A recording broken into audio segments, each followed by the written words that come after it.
The bond between a father and daughter can be special. But when a dad saves a daughter's life, that bond is even stronger. News 8's Joe LaFurgey has the story of a little girl with a deadly disease and the life-saving transplant from her own father. As parents, we try to give our children what they need and then some. You want me to slow it out? Warmth, security, and most of all, love. Cody Ireland went a big step beyond all of that for his daughter Hudson. A small sacrifice to make such a big impact in her life, because I think she's going to be a wonderful lady when she grows up.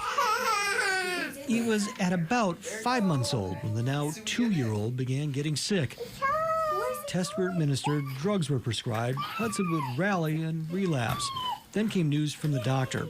A rare disease, congenital nephrotic syndrome, was keeping Hudson's kidneys from functioning properly, resulting in an excess loss of protein. With the amount of protein that she's losing, they'll never work for her and keep her alive. So in effect, she needs a kidney transplant or she's not going to make it. And I think your whole world just comes crashing down, right? Big steps. Now, kid-sized kidneys are hard to come by. Mom and Dad qualified, so the only debate, would Kendra or Cody be the donor? The couple decided since Cody was older, they'd keep Kendra's kidney in reserve in case Hudson needed another transplant down the road. In February, Cody held his daughter one more time before they were wheeled into an operating room for the transplant. Child transplant procedures present a number of challenges. Putting an adult organ into a small child brings those challenges to a whole new level.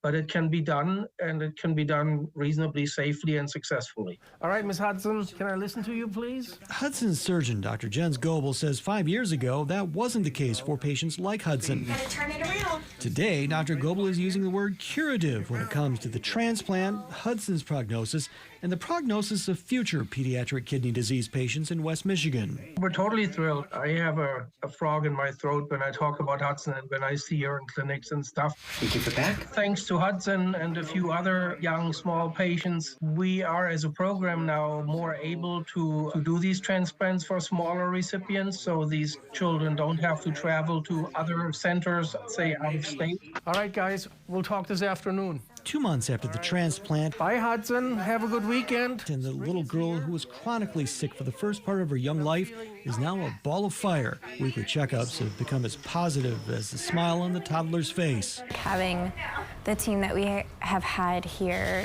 gave us a lot more hope and a lot more confidence and a lot more faith that everything was going to be fine and everything was going to turn out great. Just seeing her grow and learn and finally start to click with information and knowledge. It's just so fun to see her pick up things. And as Hudson continues to recover, the bond between donor and daughter continues to grow.